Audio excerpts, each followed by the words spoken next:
Hi friends, welcome back to my channel. வாழைக்காய் tawa fry குயிக்காக எப்படி பண்ணுறதுங்கிறத பார்க்கலாமா? 2 வாழைக்காய் நான் எடுத்திருக்கேன். 2 வாழைக்காவை தோலை சீவிட்டு நம்ம விரும்பின சைஸில் கட் பண்ணிக்கணும். ரவுண்டாகவும் கட் பண்ணிக்கலாம், நீளமாகவும் உங்களுக்கு எப்படி தேவையோ அது மாதிரி கட் பண்ணிக்கலாம்.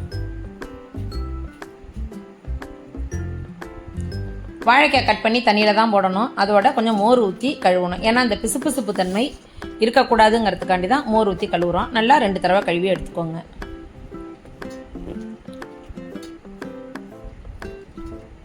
நல்லா வாஷ் பண்ணதை எடுத்து வச்சாச்சு. இப்போ மிக்ஸி ஜாரில் 2 ஸ்பூன் தனி மிளகாய்த்தூள் போட்டிருக்கேன்.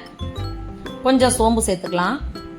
கூடவே கொஞ்சம் கல் உப்பு போட்டு ஒரு சுற்றிடலாம். இப்போ 4-5 பூண்டு பல், 1 பெரிய வெங்காயம், 2 கருவேப்பிலை, 1 தக்காளி பழம் எல்லாத்தையும் போட்டு ஒரு டொர்ரு பல்ஸ் மோடில் போட்டு எடுக்கிறோம். அவ்வளோதான். இப்போ இதில் மஞ்சத்தூள் சேர்த்து இந்த அரைச்சி வச்ச விழுத வாழைக்காயில் போட்டு நல்லா கையால் கலந்து விடணும். கொஞ்சம் அரிசி மாவு சேர்த்துக்குவோம், கொஞ்சம் கிறிஸ்பாக இருக்கும், நல்லாயிருக்கும்.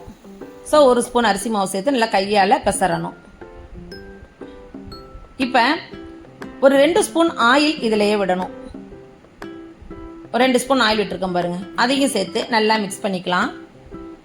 அவ்வளோதான், மிக்சர் ரெடி ஆகிட்டு இதை ஒரு தவாவில் போட்டு ஆயில் விட்டு எடுக்க வேண்டியதுதான். நான் தோசைக்கல் போட்டிருக்கேன்.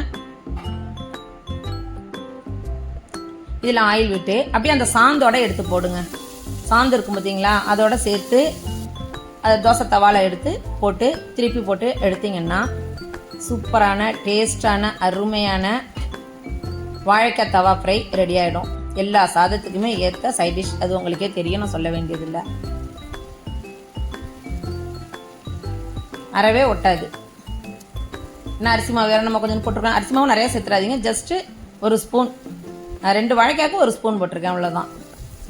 பாருங்கள், ஒட்டவே இல்லை பாருங்கள்.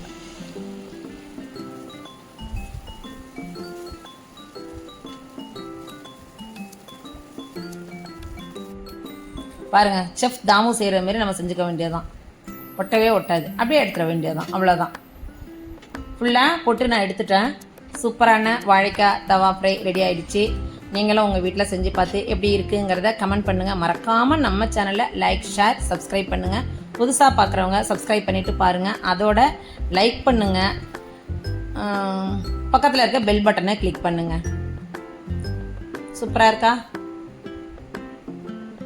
சூப்பராக இருந்துச்சு. செஞ்சு பார்த்து எப்படி இருக்குன்னு மறக்காமல் திரும்பவும் சொல்கிறேன், கமெண்ட் பண்ணுங்கள்.